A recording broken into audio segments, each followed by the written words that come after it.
The second seal breaks. The earth doesn't shake, but hearts do. A red horse bursts forth. Its rider carries a great sword, not to slay enemies, but to remove peace. That's his gift, not war itself, but the seed, the argument, the suspicion, the division. He doesn't need armies, he just needs a spark. And in a divided world, fire spreads faster than truth. He whispers in boardrooms, pulpits, governments, and homes. He doesn't need to raise his voice. He lets fear do that. He points fingers quietly until entire nations roar. People don't realize when they've been infected by him. Rage feels righteous. Revenge feels just. Division feels natural. And that's the point. War becomes internal before it becomes global. The Red Rider doesn't create conflict. He reveals it. He takes away the illusion of peace and lets humanity show its true face. Families fracture, tribes turn on each other, races, religions, ideologies clash. But not with swords, not yet. First with words, then with laws, then with silence, then with fire. And all along, he smiles. His sword is not for battle, it's for balance. To tilt the world into chaos, one headline at a time, one outrage, one betrayal, until society forgets unity and embraces sides. He doesn't want to win, he wants everyone to lose. And the more we argue, the more he rides. The more we divide, the stronger he becomes. War isn't declared with drums anymore, it's declared online. In comment sections, in tweets, in ideologies weaponized through algorithms. The Red Rider moves through screens faster than through cities. And by the time real blood is shed, the war has already won in the mind. That's where he lives, not on the battlefield, but in the heart of division. In every protest turned violent, in every debate turned hatred, he rides. He doesn't need to raise armies. He turns friends into enemies, neighbors into threats. He sows fear wrapped in justice, anger dressed as identity. And slowly, the idea of us vanishes. It's all them now. And when there's no more us, peace becomes impossible. He rides behind ideologies, both sides, left and right, freedom and security, faith and fear. He doesn't choose a team, he inflames them all, because conflict feeds him. The louder the world gets, the stronger he becomes. And as the shouting drowns out truth, his sword stays sharp, not with blood, but with silence between broken relationships. Peace doesn't disappear in one moment. It erodes, slowly, a headline, a scandal, a law, a misunderstanding, and the red horse gallops quietly in the background, not announcing war, but waiting for it, feeding it. And when it comes, people don't realize how they got here, because the division was planted long before the first shot was fired. He walks into churches, classrooms, families. He changes the way people see each other. They don't understand you. They're against you. They hate your truth. He whispers these lies until they become beliefs, until tribes are formed, until love becomes suspicion. And then he steps back. The war continues on its own. His presence isn't always loud.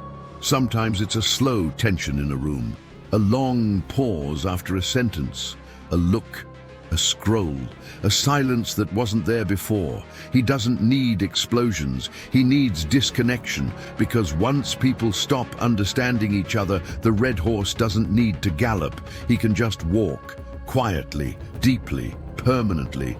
And when blood finally spills, people don't even recognize the source. They blame a side, a nation, a name.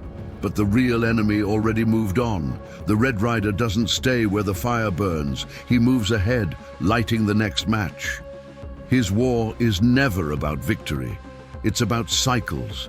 He doesn't want peace broken. He wants peace forgotten. The world thinks war starts with tanks, but it starts with tones, headlines, us versus them. When people begin to dehumanize each other, war becomes inevitable. The Red Rider simply rides the momentum. He doesn't lead the charge. He waits for us to start it. And when we do, he hands us the sword we begged for, smiling. He thrives in culture wars, online rage, silent hatred, and each time we choose sides over truth, he grows. Each time we cancel instead of listen, he sharpens his blade. His sword doesn't cut flesh, it cuts bridges, and soon there's no one left to talk to, only to fight. That's when war becomes not a possibility, but a prophecy fulfilled. But the Red Rider fears one thing: unity rooted in truth. Not shallow agreement, but deep understanding, forgiveness, reconciliation. He can't ride in places where people choose grace over revenge, where listening replaces shouting, where bridges are rebuilt. Because when unity returns, his horse stops, his sword rusts, his ride ends. So where are we now? Look around. Listen. Do you hear peace or tension? Understanding or shouting? Reconciliation or revenge? The red horse doesn't need war to ride. He just needs hearts ready to hate. And once they are, the battlefield is everywhere. Not just between armies, but between souls. He's not done. The Red Rider escalates slowly. What begins as arguments becomes policy. What starts as debates becomes division. The sword swings quietly at first, cutting truth from memory, cutting people from empathy. And before we realize, we're not talking to opponents anymore. We're training to fight enemies, even if we've never met them. He fuels the idea that violence is necessary, that division is destiny, that some groups must fall for others to rise. He whispers, there's no middle ground, and people believe him. Nations sharpen borders, families sharpen tongues, and the red horse rides faster, not on roads, but through hearts conditioned to see every disagreement as a threat. Block 017 PT. But the battle isn't lost yet. The Red Rider is powerful, but not unstoppable.